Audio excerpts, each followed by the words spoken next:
Okay, so what's up there mga kaedu? Sejik Sentai and welcome back to our Bura Bura episode. Okay? So ngayong umaga, sorry hapon pala. Akala ko umaga. Okay, so ngayong hapon guys, we're going to talk about Module 16 under Facilitating Learner-Centered Teaching. Revised Bloom's Taxonomy. Okay? So, meron kasi tayong Bloom's Taxonomy pero ni-revise na siya. So, ngayong araw mga ka-edu, ang tatakal natin is about the revised Bloom's Taxonomy. Okay? So, para i-discuss natin to, meron po akong 5 co-discussants for today's topic. Okay? So, ipapakilala ko sa inyo ang ating mga discussant. Okay? First, we have Ma'am Erica Mayquinto. Hello, Ma'am! Hello po. Hello everyone. Okay, so tagasan si Ma'am?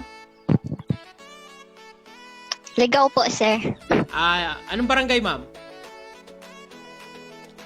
Kalsada Ligaw, sir. Okay, so shout out sa mga taga Kalsada Kalsada, Ligaw. Ligaw City. Ayan. Thank you very much, Ma'am Quinto. And yung pangalawa nating discussant ay si Ma'am Maria Ayesa Trine. Hello, Ma'am. Medyo nawawala ka na naman, Ma'am. Asan si Ma'am? Okay, medyo nawawala si Miss Ayesa. Anyway, balikan natin si Ma'am. At yung pangsunod natin ay si Mr. John Wilson Dataon. Hello, sir. Hi, sir. Okay, so batiin natin sir ating mga kabarangay. Come on.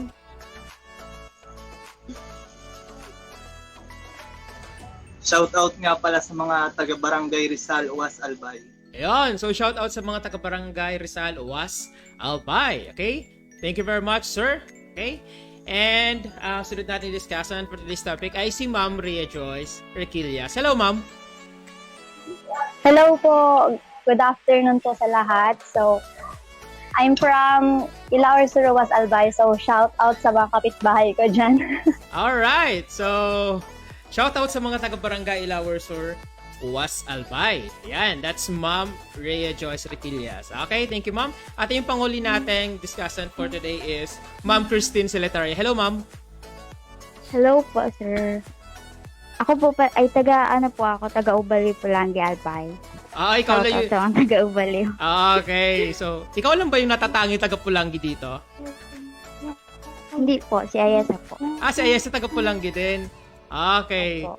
So, thank you very much, Ma'am Christine Siletaria. And nandito na si Ma'am Maria Ayesa Trine. Hello, Ma'am.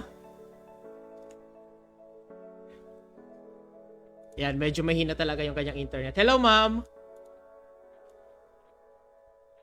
Uy, Ayesa ka na.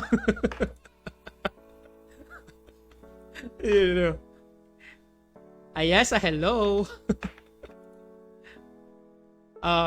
Kamusta? Kamusta, be?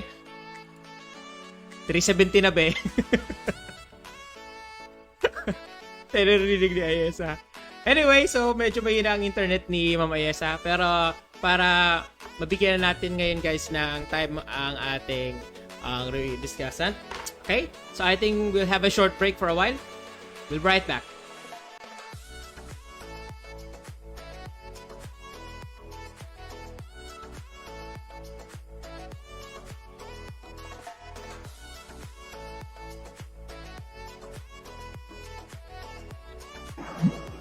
Mahina po ulit siguro.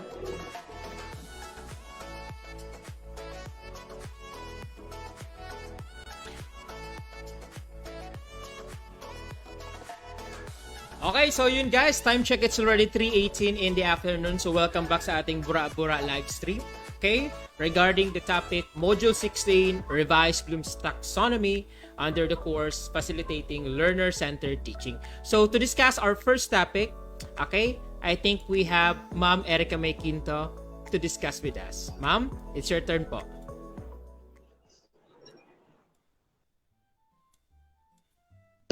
So, hello everyone. Good day po. My name is Erica Mayquinto and I am the first discussant for today. So now for this afternoon, we will discuss the revised Bloom's Taxonomy of Educational Objectives. So before we start, let me read first our objective for today.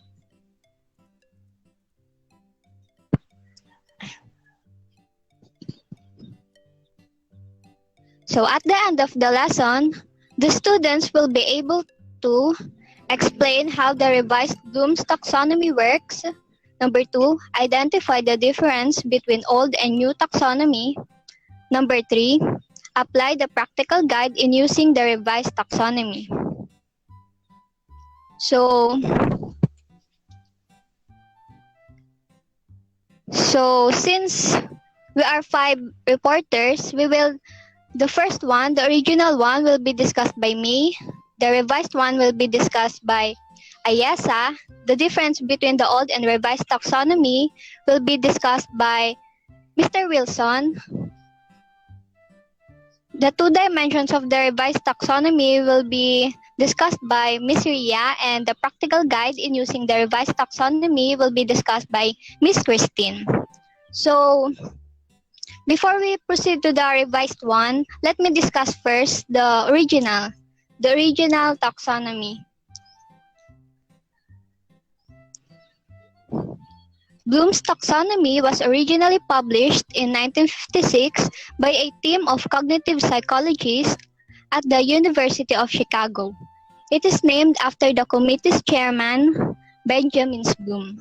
Benjamin Bloom developed the most prominent method for categorizing differences in thinking skills, which is in the Bloom's taxonomy.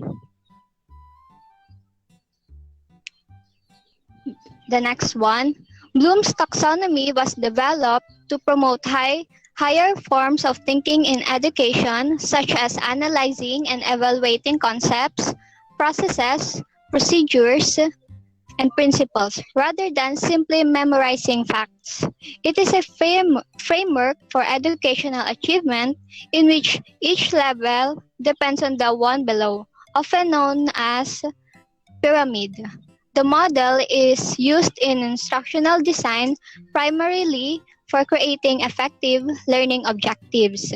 So this model describes the different levels of learning outcomes na gagamitin ng teachers to develop the skills and knowledge of the learners. The primary goal of Bloom's taxonomy is to provide a guide that can be used to create objectives and assessments. Before the learners move to the next level, they need to attain first a deeper comprehension or knowledge until they reach the highest level. So, the original taxonomy was organized into 3 domains: the cognitive, affective, and psychomotor. It focuses on the cognitive model, which includes 6 different classification levels that can be shown on the next slide.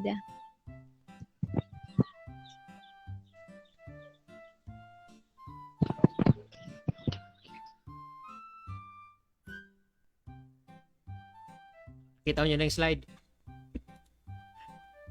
Nakikita mo na ba? Oh, mina yung signal din Start ng America. from the simplest to the complex. The first 3 elements, the knowledge, comprehension, and application, represents the lower or the simplest level of cognitive and learning, while the analysis, synthesis, and evaluation are considered higher order skills. Okay, ma'am, so i-clear out natin So to. Okay, let's ito po discuss first yung the first one, the first level, Ano nga to? which is the knowledge.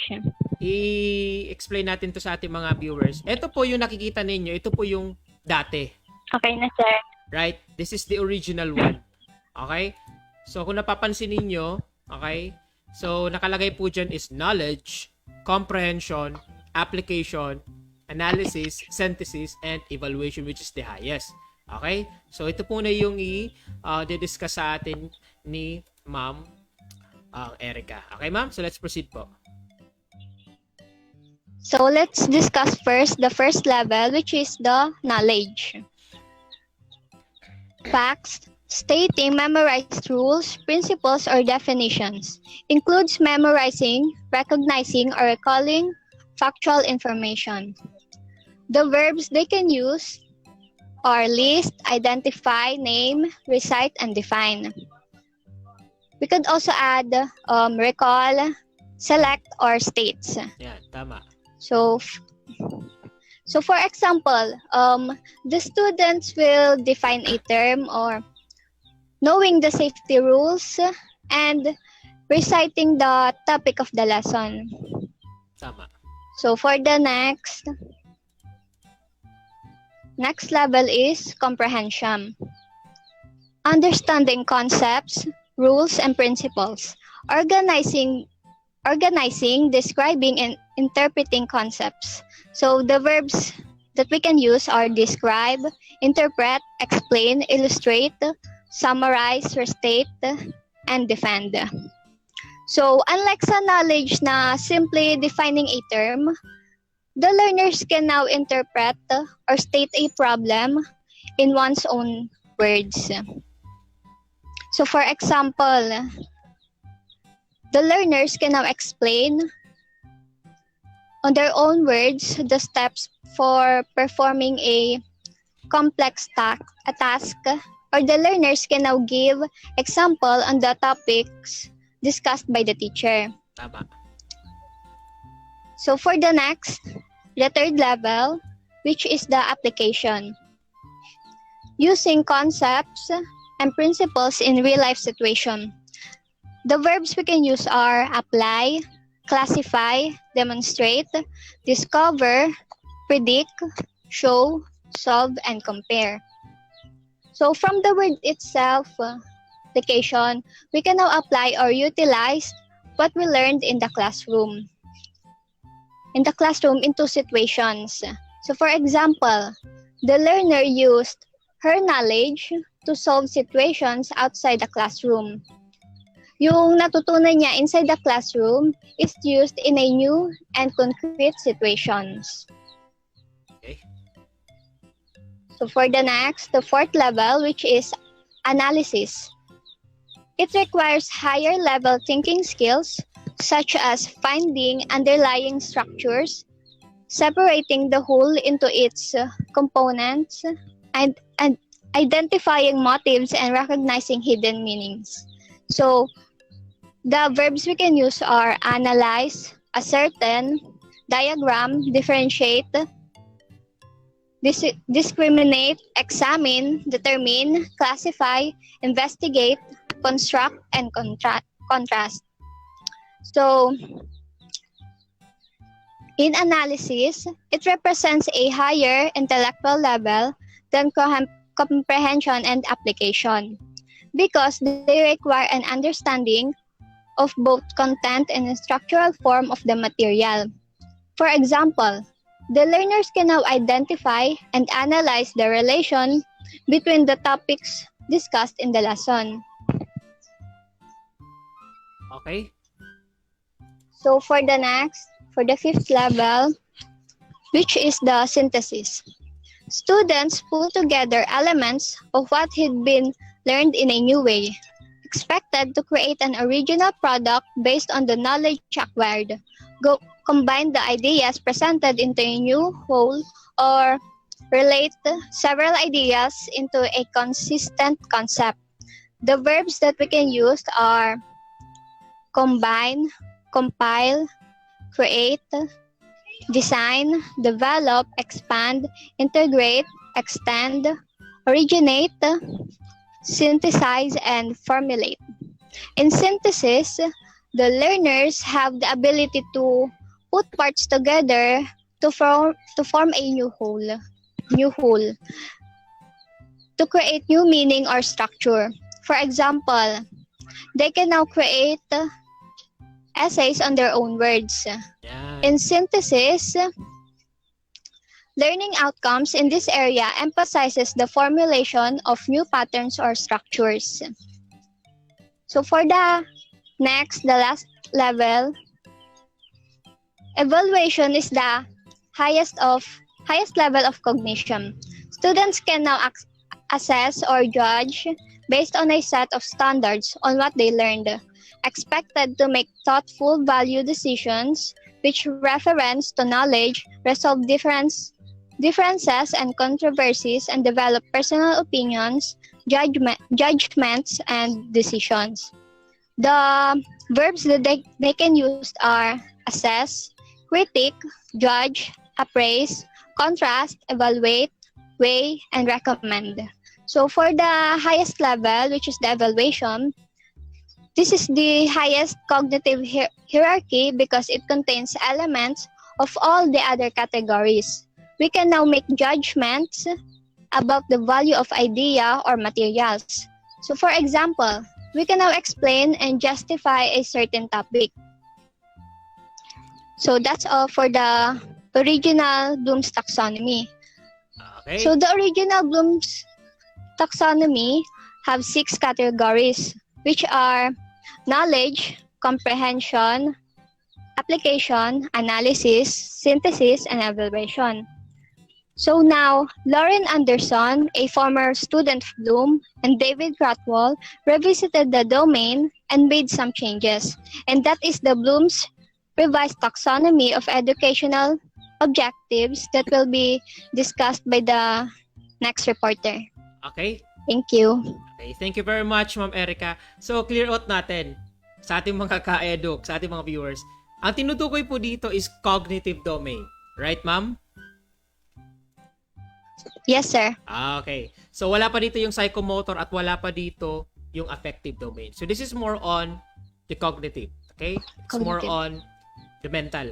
Okay? Mental activity or objectives of the students. Okay? So, napansin natin. So, we have actually in the original, we have 1, 2, 3, 4, 5, 6 domains. Literally, we have number 1, knowledge, comprehension, application, analysis, synthesis, and evaluation. So, ito po yung bumubuo sa ating original Bloom's Taxonomy. Okay, so let's proceed now po sa ating next discussion. Thank you very much po, Ma'am Erica. Well done. Okay? And hello, Ma'am Ayesa Trine. Hello po. Oh, yan. Bati ka muna nga sa ating mga ano yan. I am Maria Ayasa Trine from Balangibang, Pulanggi po. Okay, Balangibang. So, ito sila yung dalawang taga Pulanggi. Si Ma'am Ayesa tapos si Ma'am Christine. Okay. So, ayos. Ma'am, I think it's your turn now po to discuss our next topic.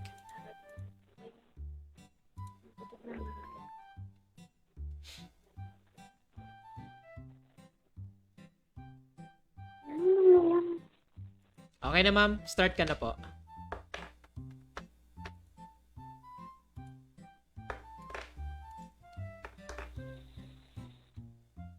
Naka-off mic mo, be? Okay na po. Okay na, Naririnig? okay na. Mabagal lang. Sige lang. Diretso lang.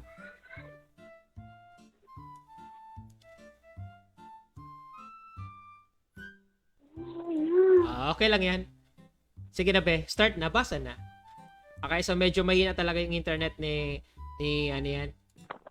Anyway. Okay, so Ayan, kabalik na. let's move to the revised Bloom.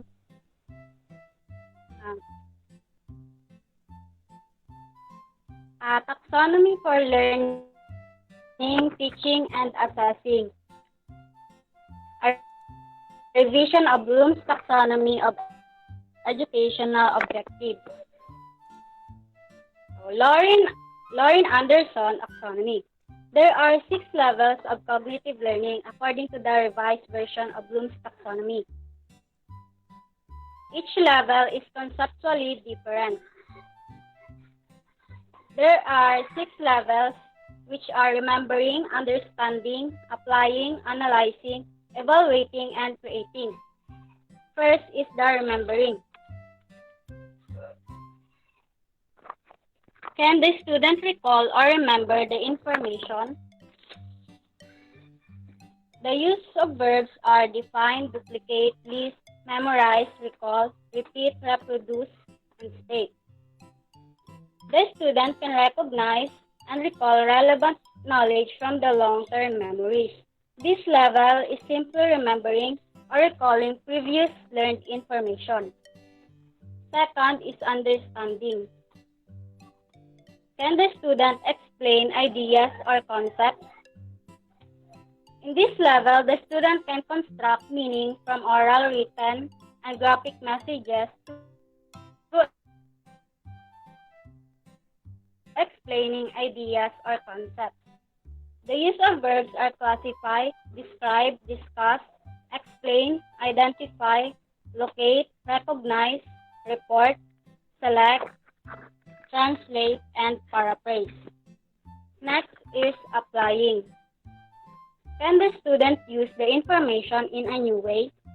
The student can now carry out or use information or procedure in the given or new situation through executing or implementing. Basically, this is using the information in another situation.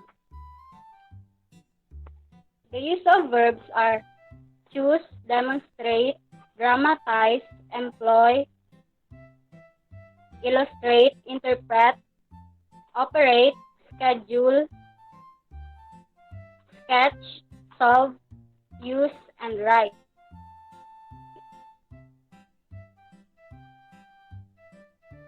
Next is analyzing. Can the student distinguish between and different parts?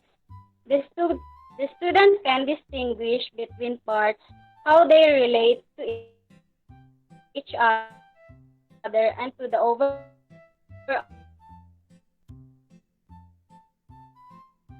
structure and purpose. Through differentiating, organizing, and attributing. The use of verbs are appraise, compare, contrast, criticize, differentiate, discriminate, distinguish, examine, experiment, question, and test. It is based on criteria and standards through checking and critiquing. Last is the use of verbs are appraise, argue, defend, judge, select, support, value. The student can put elements together to form a functional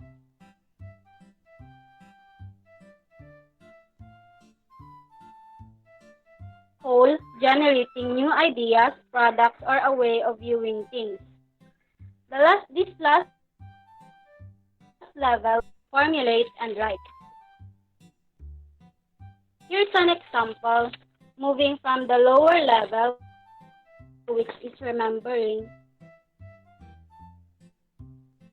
to the higher level, creating. Remembering, list different types of fruit,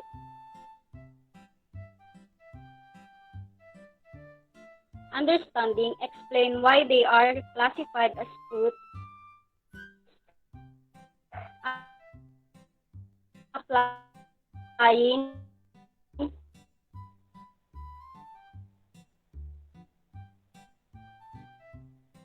diagram the parts of your favorite, yes, creating,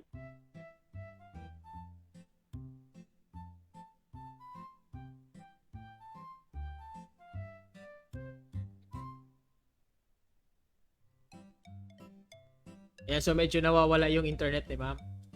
Okay? create a drink using 3 fruits that would be considered extremely healthy. Yes.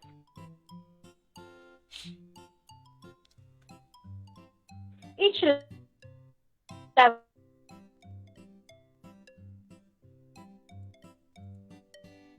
Okay ka lang, ma'am? Bagal talaga yung internet nila, no? is Yan. So, ayan, parang medyo nawala ulit siya sa internet. So, anyway, guys. So, just to, elaborate more, kasi medyo napuputol si ma'am. So pinakita naman niya dito that there are changes in terminologies. Tama? Okay? 'Di ba guys? May pagbabago sa terminologies. Okay? So mapansin natin here, we have sabi dito that the old taxonomy, we have knowledge. Okay? In the revised taxonomy, we have remembering. So kung mapapansin ninyo, mas dumali, mas napadali yung bigay ng terms. Okay? Comprehension versus understanding. Tama? Application versus applying. Oh. Analysis versus analyzing. Then synthesis versus evaluating. And then, ano yung nasa taas? Hindi ko mabasa. At yung panguli is evaluation versus creating. So, yan po yung kaibahan ng dalawa. Okay? So, I think nagbabalik ang ating discussant. Ay, si Ma'am. Nasa na kaya si Ma'am Ayesa? Ma'am, okay ka lang ba? Oo, napapagod kami. Okay lang kayo, guys? Kinakabahan pati yung mga yung mga ka-group mo. Okay na ba, Ma'am? Okay.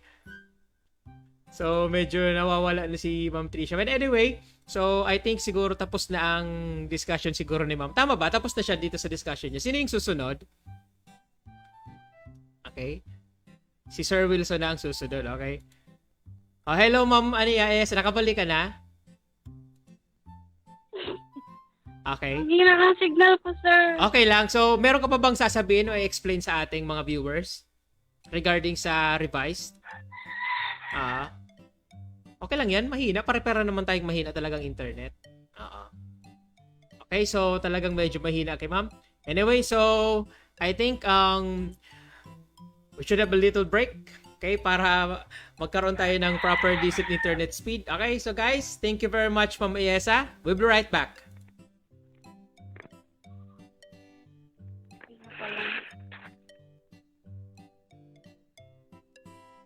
Yes, sir. Sorry, ang hinap.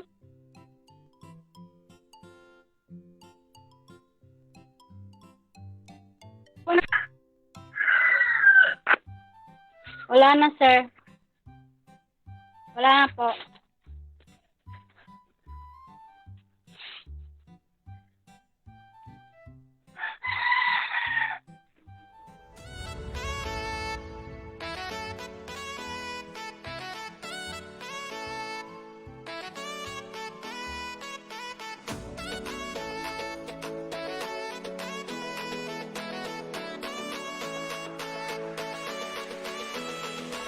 Okay, so what's up there mga ka-eduk? Nagbabalik ulit ang inyong nagkaburul na pati ako sa inyo. Nagbabalik ang inyong host, Border Deforsado, aka Sheiji Kasentay, regarding sa ating course for today, which is the revised Bloom's Taxonomy. So, I think tapos na si Ma'am Ayesa. Medyo napagod kami doon. But anyway, thank you very much, Ma'am. At least natapos natin yung ating discussion. Okay, so let's proceed na po sa ating pang-tatlong discussion. Okay? And that is Sir John Wilson Taton. Sir, it's your turn na po.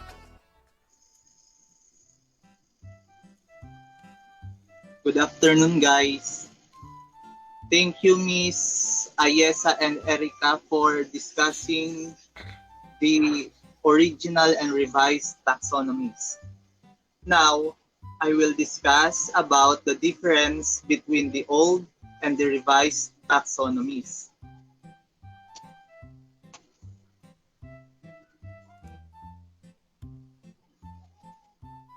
The first difference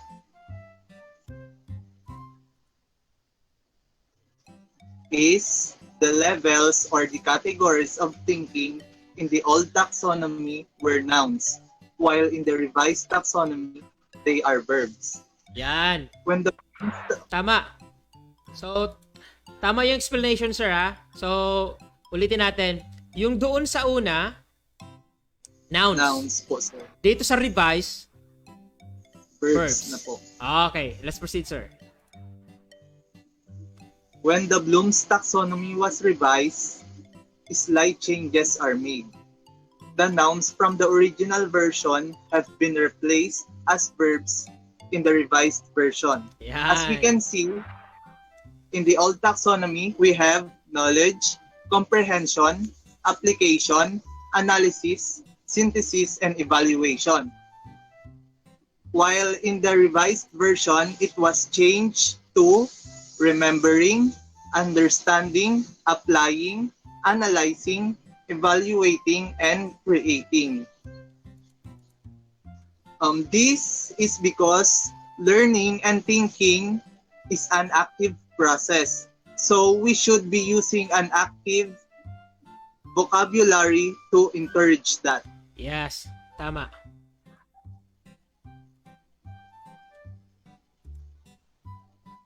The next difference is the knowledge level was changed to remember. The first basic level of the original taxonomy is knowledge. Here, you are expected to do basic things like recalling facts, terms, and basic concepts.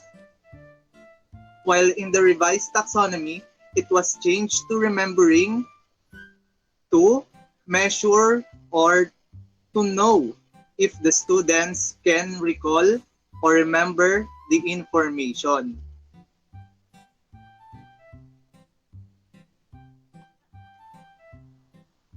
The next is the comprehension level was changed to understand. The second level in the old taxonomy is the comprehension. Here, you are be able to compare like terms, combine basic information, and interpret information. In the revised taxonomy, it is changed to understanding, to know if the students can explain ideas or concepts. Okay?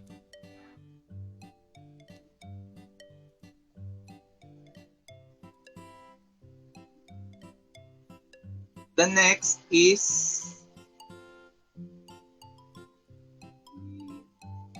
the synthesis was changed to create and was placed as the highest level. As we can see, the highest level in the old taxonomy is the evaluation, which is the highest level of cognition in the old taxonomy. Tama. But when it was revised, it was put under the creating level. Ayan. Actually, kung mapapansin nyo, guys, ang pinakamataas talaga is creating. Bakit? In what sense? After you re-evaluate yourselves, yan dun sa pang-lima, you can actually create out of this important domain sa baba. Okay? Dito sa level, we have remembering. You can now recall. You have understanding. Because what you recall, you can understand. And what you can understand, you can apply it. And what you can apply, you can analyze again. Okay? And then re-evaluating. And afterwards, doon ka lang makakagawa ng sarili mo. And that is creating. Okay? So, clear out lang natin yan. Let's proceed, sir. In the creating level, it helped us to know if the students can create a new project or point of view. Ayan. Nga naman, di ba sabi ko doon sa unang vlog ko, paano naman yung estudyante makakagawa ng essay? Di pa nga nito mag-ibong sentence. Ano ba yung grade 1 pag gawin nyo ng essay, di ba? Sentence lang muna baga. Kakaloka yung gayo teacher. Okay, gawa kayo ng isang essay. Di ba yung problema ng mga teacher ngayon? Papagawa ng essay. Kaya ako, pag nagpapagawa ng essay, 3 sentence lang. Okay? 2 paragraph, 3 sentence. Bakit? Kaya ko pa yung basahin. Di naman sa kung 10 sentences yan sa isang paragraph, 40 ka mo nga, babasahin ko. Sakit sa ulo. Okay? So, dapat talaga ayusin natin yung pag-measure ng ating mga gagawin. Okay? Lalong-lalo na sa creating, it's just more on authentic assessment. Kasi, gagamit ka dyan ng rubrics, gagamit ka dyan ng mga criteria for judging kasi iba yung word na creating. It's more on authentic level. Okay? Likewise, yung conventional type, madali yun kasi objective. Pero pag ganyan, medyo subjective yung paggawa ng isang bagay. Let's say, mga project, sabi kanina ni sir. So, dapat, para hindi maging subjective yung teacher, dapat meron ka po talagang rubrics or criteria for judging. Let's proceed, sir.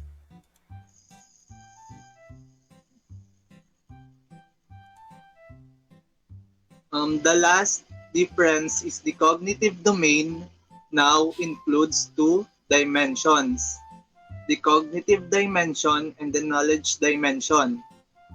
The knowledge dimension of the revised taxonomy was based on the subcategories of knowledge in the old taxonomy, which is the factual, conceptual, procedural, and metacognitive. To further explain the two dimension of the cognitive domain, here is Miss Ria Joyce Riquillas to continue our discussion. Okay, so thank you very much, Sir Datoon. Well said. So, nakita niyo naman mga ka-eduk na meron po talagang differences, lalong-lalo na po sa term. Sabi ko nga natin, it's more on nouns on the old taxonomy and on the revised one is more on verb. Kasi may mga ing na sila, di ba? That's more understanding, remembering, understanding, applying, analyzing, evaluating, and creating. Thank you very much, Sir Datoon. Let's proceed po sa ating next discussant. We have Ma'am Ria Joyce Requillas. Hello, ma'am. It's your turn. Hello po. So, good afternoon. Again, I'm Ria Joyce Requillas from BEd 3B. And my topic is all about two dimensions of the revised taxonomy. So, the first one is cognitive dimensions. Cognitive dimensions includes the hierarchical or ordered levels of thinking. It represents a continuum of increasing cognitive complexity from remember to create. So, cognitive dimensions pertains to the process of understanding of one's person from the way they remember an information to the way how they execute that information into praxis. So, cognitive dimension or the cognitive process to be used in acquiring knowledge. The cognitive dimension from lower order thinking skills to higher order thinking skills classified to remember, understand, apply, analyze, evaluate, and create. Okay. So, sige. Usapang matino na 'to mga kapatid kasi importante ito sa mga learners natin, lalo na sa mga teachers. Alam niyo ba kung bakit?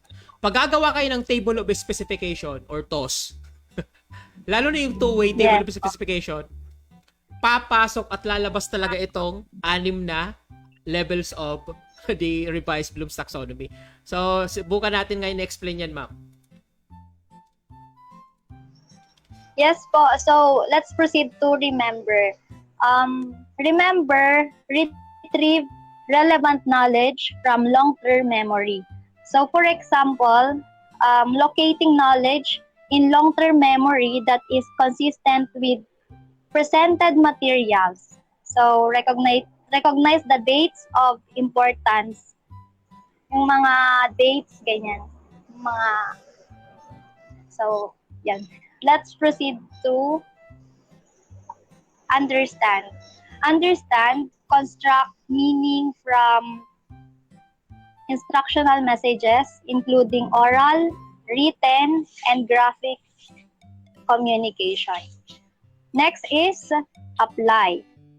Apply, carry out or use a procedure in a given situation. Next is analyze.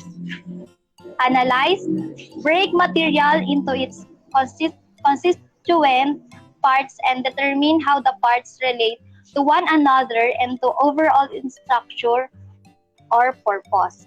Next is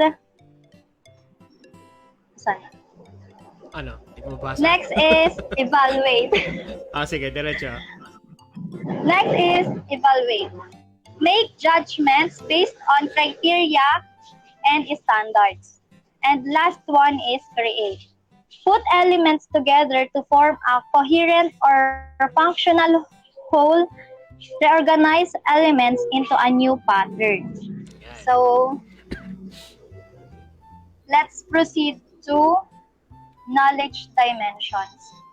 So when we say knowledge dimension, um, Ano? Ano siya? Sige lang. wait lang. Sige. Okay, baka gusto mo mag-break? Joke lang. Sige ba, proceed. Hindi ba okay lang? Okay. Proceed na po tayo. Nawala kasi yung PPT ko. Okay. Next is knowledge dimension. When we say knowledge dimension, it includes 4 knowledge categories. Number 1 is factual, conceptual, procedural, and metacognitive. Yan. The knowledge range from concrete factual or abstract metacognitive. When we say knowledge dimension, on the other hand, pertains to how a person acquires an information or knowledge and the process on how they interpret it for them to understand it more. So when we say knowledge dimensions, or the kind of knowledge to be learned. Yeah. Did you get it? Yeah. We get it, ma'am. Let's proceed. Thank you. So, wala na naman yung PPT. The knowledge dimensions, I discussed the 4 dimensions. Major types and subtypes are the factual, from concrete knowledge to abstract knowledge. Factual is knowledge of terminologies, knowledge of specific details or elements. Next is conceptual.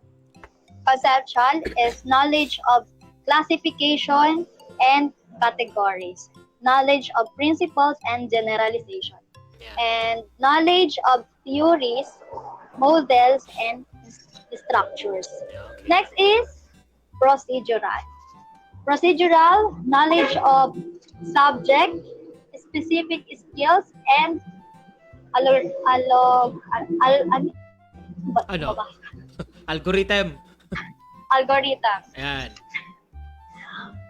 Knowledge of subject-specific techniques and methods. Next is knowledge of determining when to use appropriate procedures. And the last one is Yung pinakamatindi. metacognitive. Metacognitive. Strategic knowledge about cognitive tasks, including appropriate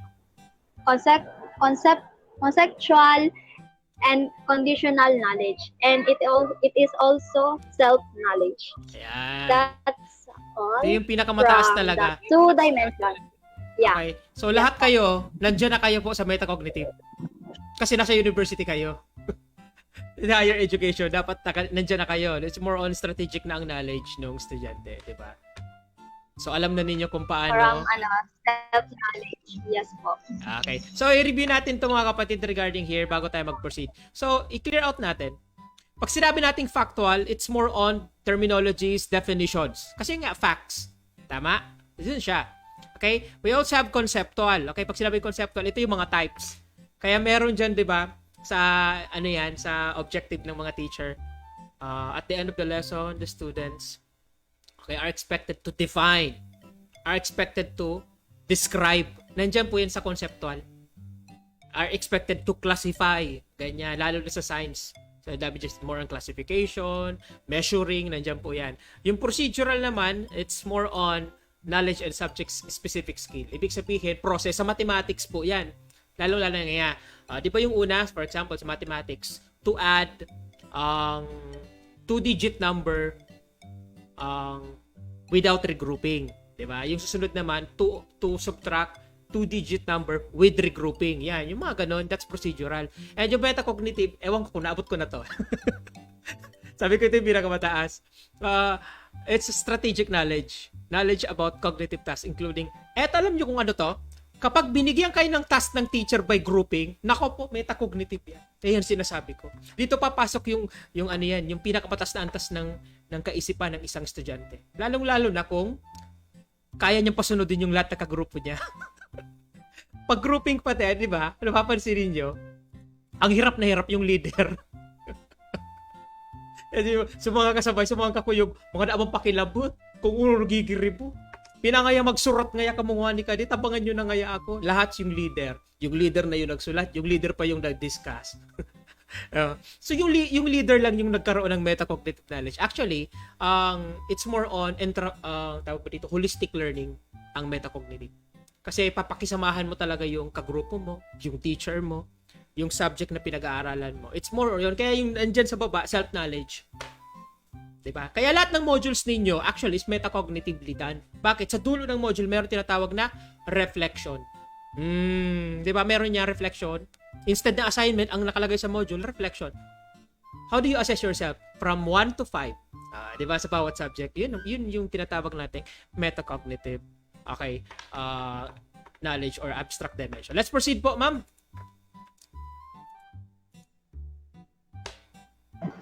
Doon na po nagtatapos yung topic.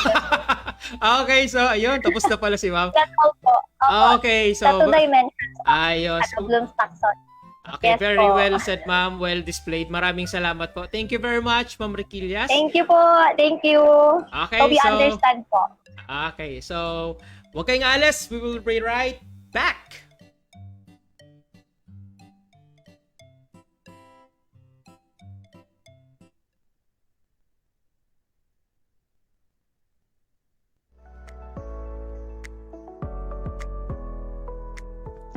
Okay, what's up there mga kahedop? Nagbabalik ang inyong host, AJ Casenta, and time check is already 4 o'clock in the afternoon. Target namin tapusin to isang oras, pero ewan ko, baka lumagpas kami. But anyway, very detailed yung pagkakadiscuss ng ating mga discussions for today's topic regarding sa Bloom's or revised Bloom's taxonomy. So, hindi na natin patatagalin. Let's proceed na po sa ating last discussion, which is how to formulate learning objectives na yun nga dapat ang matutunan ng ating mga teachers, di ba? Okay, so to discuss this, we have Ma'am Christine Silitaria. Ma'am, it's your turn.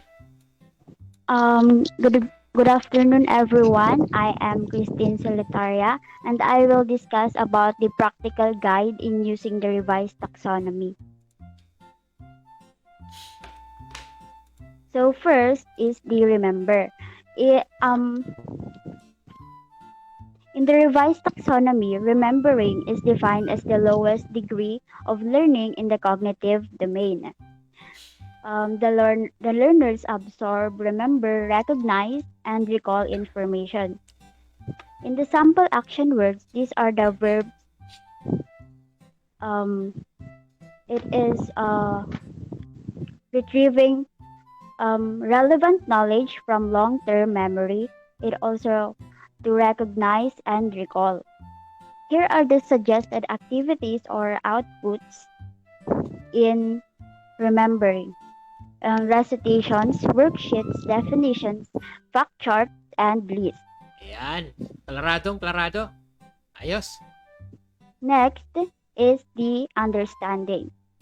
In understanding, it determines the meaning of instructional messages, including oral, written, or graphic communication. It also to interpret, exemplify, explain, classify, summarize, and inferring and comparing. Story problem, drawing, show and tell summary, and paraphrasing are the suggested activities or outputs or outcomes. Ayos. And next is the applying. In applied, carrying out or using a procedure in a given situation. It also to execute or implement. In the suggested activities, it all presentation, role playing, simulation, collection, model, scrapbook, and product. Okay. Analyze.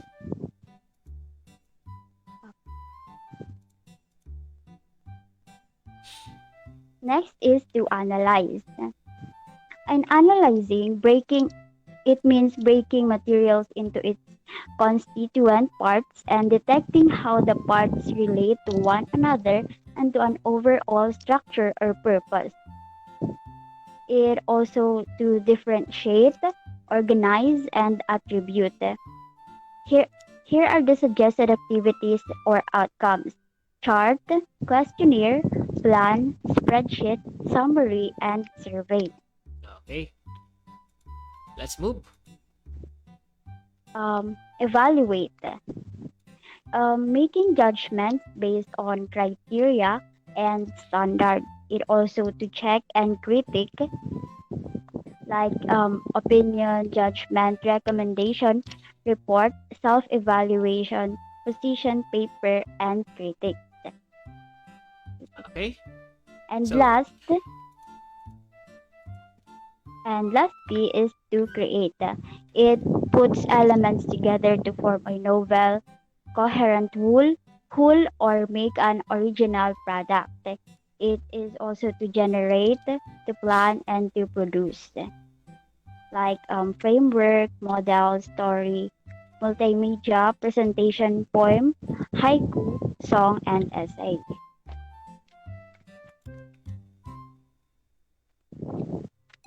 The understanding, apply, analyze, evaluate, and create might also be considered as deep learning, while remembering might be considered more congruent with surface learning. And that's all po, sir. Thank you. Okay. So, ayun. So, bago natin patapusin si ma'am, tanungin muna natin si ma'am. Okay. With regards po dito sa online class natin. Okay, sa tingin ninyo, sa ating huling discussion, ma'am, would you kung ikaw ma'am ang teacher sa online class, okay, sa tingin mo, or let's say in modular or in blended learning, ma-assess ba natin to ng maayos, itong 6 na domain? Anyone can answer actually. Sige, i-correlate natin. Sige. I don't think, sir, na lahat po ito marirelate in this online class. Bakit sa tingin mo? For example, start tayo sa remembering. Ang remembering, madali, right? Diba? Opo. It's more on factual, recalling, right? Diba? More on ang informations. Okay? Terminologies. So, madali to, makikita to sa modules. Okay? Etong etong understanding. Ano? Hindi po sa lahat. Hindi sa lahat. Hindi masyado. Pag modular. Okay. Sige. Eto namang application. Nako po. Application. Lalong-lalo na sa sa arithmetic, sa mathematics, sa science. So, paano kayo magagawa ng mga estudyante yan? Okay? So, nakabasa na ba kayo ng module ng DepEd? No. Sana nakita ninyo kung ano yung nakalagay. Actually, nandun siya. Ang problem is how to facilitate learning. Bakit? Ang katulong kasi ng mga estudyante, hindi naman talaga yung teacher. Yung magulang, 'di ba? Sa bahay. Yung teacher kaya explain ng teacher yun kasi pinag-aralan nila kung paano yun ituro. Kayo kaya niyo yan. But the problem is, yung mga parents, 'di ba? Gaya batang kapatal ko man nga sa mat ngaya ko pangayakan paturuon mo ngaya. Yan ang ina mo. Aksag nagparasa-pasa na sa nanong gikibon, 'di ba? Okay. So how about dito sa sa analyze? Sa tingin nyo, may di-deliver ba yan natin sa online learning, the blended? So, medyo mahirap na kasi ang analyze So, itong mga to, kung mapapansin ninyo, we have actually 2 sa lower order and higher order. Etong dalawa, kayang-kaya to ng ating mga magulang, mga parents sa mga bata. It's because this is the lower thinking skill. This is remembering and understanding. Etong pagdating dito sa analyze, evaluate, hanggang sa creation, ito po yung tinatawag nating HOTS or higher order thinking skills. So, ibig sabihin, buti kung yung teacher o yung parents ng bata, guro, talagang nag-aral ng education, madali niya ito maituturo. Ang problema kung yung magulang, medyo salat sa kaalaman, pagdating dito sa higher order thinking, mag-araway basang salagbalay. At tapos, ito pa ang problema dyan. Kung napansin ninyo, nakikipag-away na yung anak sa magulang. Salaman ngayay ka. Sabi ngayon ni ma'am ngayang wani ka de. Naobserbahan nyo yan sa loob ng bahay. Diba? Kasi yung anak ni yung kapatid niyo, for example, o kababata ninyo mga ano yan, kapatid or siblings, alam niyo yung gagawin eh. Ang problema, nagbat in yung magulang, ako raw nga ano, ako raw ngayon eh. Sabi nung anong anak, sala man ngayay ka. Tama nga si ma'am, salai ka. So yun ang problema sa loob ng bahay pagdating ng online learning or blended learning. Okay? So thank you very much, Ma'am Christine Seletaria. Okay, ayos po. Okay, so pina-present po ni ma'am yung mga gagawin. Okay? So, just to review you guys. Okay? Nandito na po sa gilid yung suggested activities. Okay. Ayan. So, i-recall natin. Sa remembering mga suggested pong activities, recitation, bagay na bagay ito talaga sa mga bata. Ayan. Okay? We have understanding. So, storytelling, drawing, nako. Pagdating dito sa higher order, yan, presentation, role model. Medyo mahirap-hirap na kasi siya. Simulation, collection, scrapbook, okay? More on product-based and process-based. Meron din tayo dito sa analysis. Okay, we have chart. Yeah, chart making. Yeah, yung nagka-categorize na ng mga bagay-bagay organizing, nandito na yon. Sa evaluating naman, it's more opinion judgment, di ba? Kung merong class debate, ito yung nangyayari. Okay? Meron din tayo sa dulo sa creating, we have framework. Model, story, multimedia presentation point, haiku, song, essay. Something na gagawa ang estudyante. Kaya nga tinawag na creation. Yun ang pinakamahirap sa lahat. For example, itong PowerPoint ninyo, meron kayong factual information. Di ba kinuha niyo mga information sa different sites? Right. Sino gumawa nito? Di ba kayo? O, ito na yung pinakamataas. Kaya kung nakagawa kayo niyan, congratulations. Meron kayong pinakamataas na level and that's creating. At nga pala po, yan po ay re-rate ni sir nyo gamit ang rubrics. Okay? So, gagamitin natin dyan ay holistic rubrics. Okay? So, lahat naman tayo gumagawa niyan para madali ang pag-rate ng product or process na ginawa ng mga estudyante. Thank you very much, Ma'am Christine Siletaria. Okay? So, I think tapos na tayo sa ating mga discussion for today. So, ngayon, may itatanong ulit ako sa ating mga discussants. Okay. So, importante lang tong tanong to eh. Relevant ba na matutunan ng ating mga education students, okay, ngayong pandemic, lalong-lalo na ngayong pandemic, kung paano ang formulate, okay, to apply practical guide, okay, using the revised Bloom Taxonomy, okay, in online learning. Dapat ba matutunan niyo ito? Yan ang tanong ko sa inyo ngayon. Importante ba ito ngayon sa inyo? Unahin natin si Ma'am Erica. Gaano ka-importante sa iyo, ma'am, ang topic na ito bilang isang in-service teacher?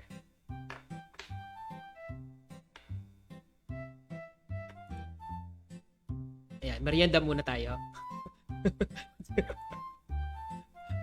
Ano, Ma'am Erica? Gaano ba ito ka-importante? Importante ba, okay, bilang isang pre-service teacher, yung pag-practice kung paano mag-formulate ng objectives? Para sa'yo? Yes po, sir.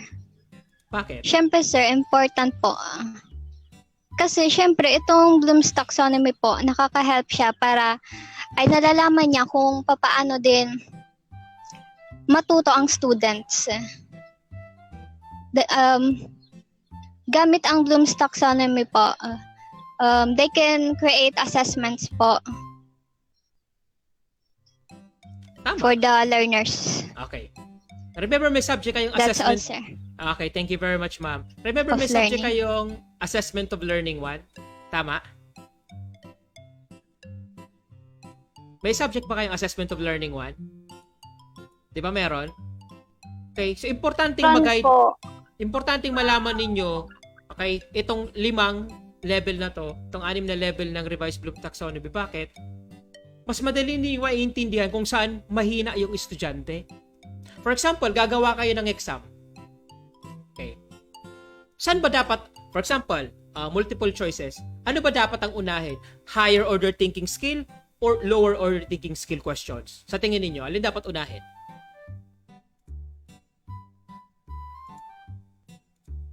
Ana? Lower, sir. Yan. Unahin niyo yung lower. Bakit? Para naman ganahan yung bata. Ay, kayang-kaya ko to. Madali lang to. Tapos habang tumatagal, pahirap ng pahirap yung questions. Bukang, naipunpasa na ka na exam, wala ka dipisil na. Ano pa man kangganan ni estudyanteng magsimbag? Ano man nga kanila ka dipisil? Number 1 pa sana ng salit na sa payo. My God. So ano gagawin nung estudyante? Minsan, nandun na lang yung estudyante nagpo-focus. Sayang yung oras niya. Hindi niya natapos yung exam. Yan yung isang magkakamali kapag gumagawa ng examination. Unahin yung lower order thinking skill. Tapos, isunod nyo na yung higher order. Doon mo lang malalaman sa higher order na yung bata talaga nagsumikap matapos yung exam. Okay? So, tanungin naman natin si Ma'am Trine. Okay? Ma'am Ayesa, sa tingin mo, importante ba na malaman mo at matutunan tong subject ng ating mga learners? Yes po. Kasi this Bloom's Taxonomy, pwede po siya maging guide in teaching. And also for Ang cute may bata. Ang cute may bata dyan, nagsasalita. Ginagaya ka. Huwag mo pagalitan. Normal lang yan sa bata. Sige, diretso, ma'am. Na-distract si ma'am. Tapos, ma'am. Also, sir, para malaman if may natutunan yung estudyante sa kung ano yung tinuro from remembering to creating. Yan. Hi, sir. Okay, thank you very much. And, sir, so para sa'yo, sir, gaano ka-importante to bilang isang pre-service teacher na matutunan kung paano pag-formulate ng objectives? Okay?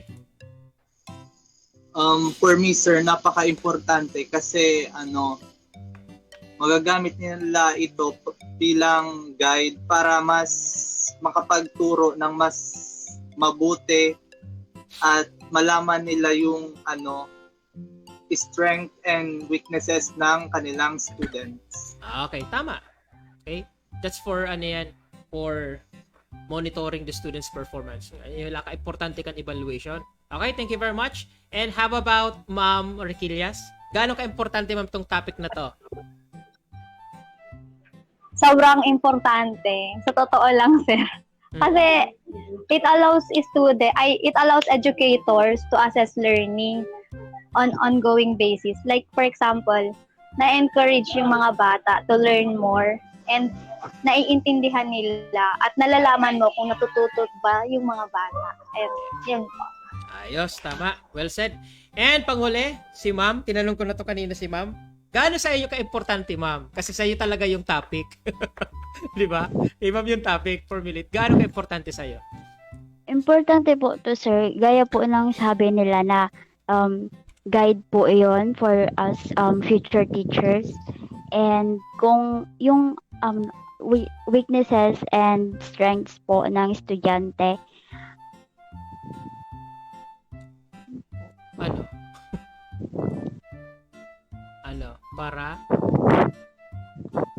para malaman po ng teacher kung ano yung weaknesses and strengths ng estudyante niya and kung paano niya ma-actionan kung ano pwedeng gawin to improve her students. Opo. Very well said, my dear students. Mga co-host ko, napakagaling ng inyong sagot.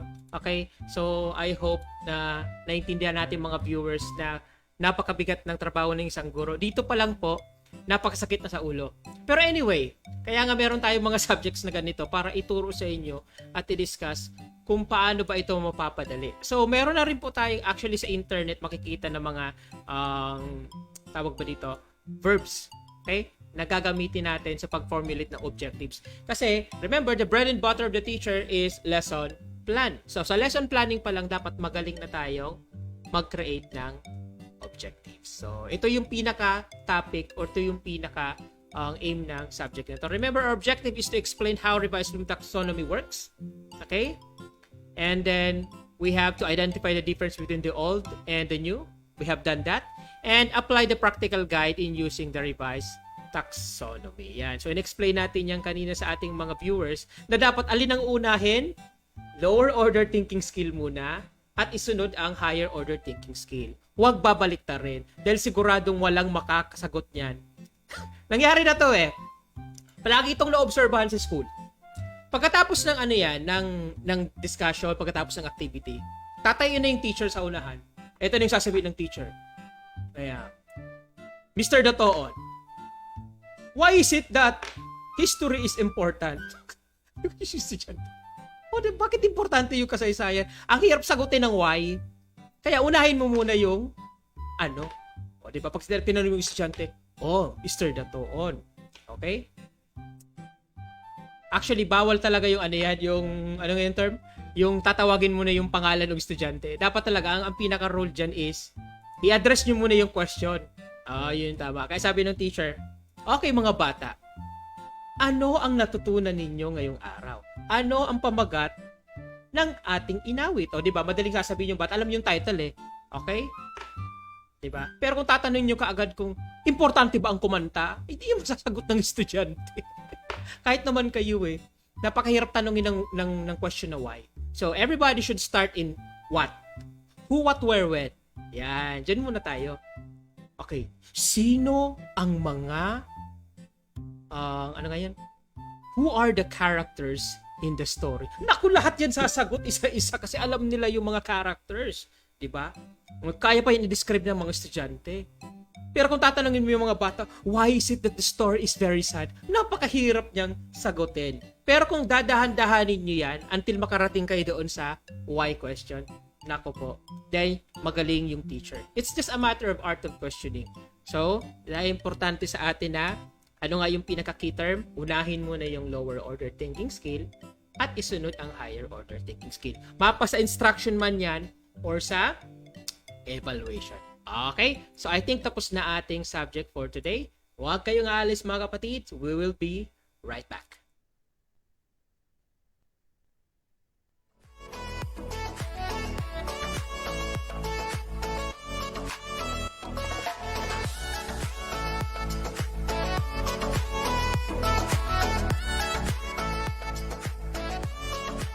Okay, so nagbabalik ang inyong host, CJ Kasensai, and time check is already 4:20 in the afternoon. Anyway, ang subject namin ay tatagal ng actually 3 hours, 2:30 to 5:30. Pero anyway, tatapusin natin ang discussion ngayon. But for that sake, kinakailangan mo natin ipakita ulit sa inyo ang ating mga discussant. Okay? So, ang first discussant natin ay si Ma'am Erica Quinto. And next, si Ma'am Ayesa Trine. And Sir Datoon, Ma'am Rhea Joyce Requillas, and Ma'am Silitaria. Okay? So bago tayo magtapos, any word of thanks sa ating mga discussant, palakpakan, congratulations, kasi napakalinaw ng pagkakadiscuss nyo ng topic natin ngayon regarding sa Module 6, which is Revised Bloom's Taxonomy. Okay, so let's proceed po sa ating mga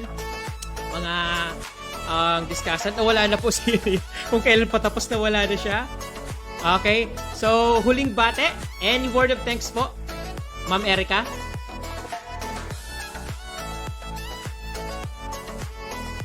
Bati ka na po, Ma'am Erica. Thank you everyone. I hope you learned something in our discussion po. Okay, thank you very much, Ma'am Erica. Ayan, bumalik si Adin, humabol. Humabol si Adin. Ayan. Hello. Humabol. Okay, Ma'am Erica, meron ka bang gustong batiin bago tayo magtapos? Shout out ba? Wala kang gusto i-shout out? O baka may natutulog na bata.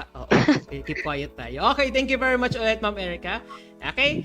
And Ma'am Trine. Ayesa, word of thanks. Buti umabot ka ulit. Yes, sir. Okay, pasalamatan mo yung mga chikiding dyan sa likod. Yes, sir. Okay. Bagong mapa kaya, sir. Word of thanks, Ma'am. Thank you po for sa mga nakikinig. Sana may natutuhan kayo. Thank you din po sa mga ka-group ko. Okay. Yun lang. Yes. Okay, thank you very much, Ma'am Ayesa. Sir, word of thanks. Thank you po, sir, and thank you sa mga nanonood ng live stream. Shout out nga po pala kay Cutie Shami and kay Christian Retumban. Alright, shout out sa inyo guys. Thank you very much, Sir John Wilson Datoon. Okay? And Ma'am Rhea Joyce Requillas. Word of thanks, Ma'am. So yun nga, dito na nagtatapos. So sana marami kayong natutunan. Paulit-ulit na lang yung sinasabi namin. So sobrang successful. thank you sa mga nanood and sa mga, sana marami kayong natutunan kasi sobrang importante nito, lalo na sa mga educators kagaya namin. Thank you so much po. Thank you, sir. Thank you Okay. po sa mga classmates namin, blackmates. Shout out sa BEd 3B. Yon! Rock and roll. Okay, yan. Thank you very much, Ma'am Rhea Joyce Riquillas. At yung pangulo nating discussant, Ma'am Christine Siletaria. Word of thanks po, Ma'am. Thank you po, sir, and sa mga kagrupo ko for this day. And Okay. shout out po sa, Kanino? Sige, sino shout out sa mo? pamilya ko, tapos sa Blink. Okay. Ayos. Thank you very much sa ating last discussant, Ma'am Siletaria. Once again, guys, ang ating mga discussant for today, we have Ma'am Erica May Quinto, Ma'am Ayesa Trine, Sir John Wilson Dotoon, Ma'am Rhea Joyce Riquillas, and Ma'am Christine Siletaria. Yun lamang po, ladies and gentlemen, natapos na naman ulit natin ang isang live stream course ngayong araw regarding Module 16, Revised Bloom's Taxonomy, under Facilitating Learner-Centered Teaching. So yon. So remember guys, in this time of pandemic, mag-iwan ulit ng isang katagaan ang iyong host. Remember, para matuto ng malupit, diadet, but papaknet. Thank you very much guys. Congratulations. Keep safe and God bless us all. Bye-bye. Yes naman. Bye!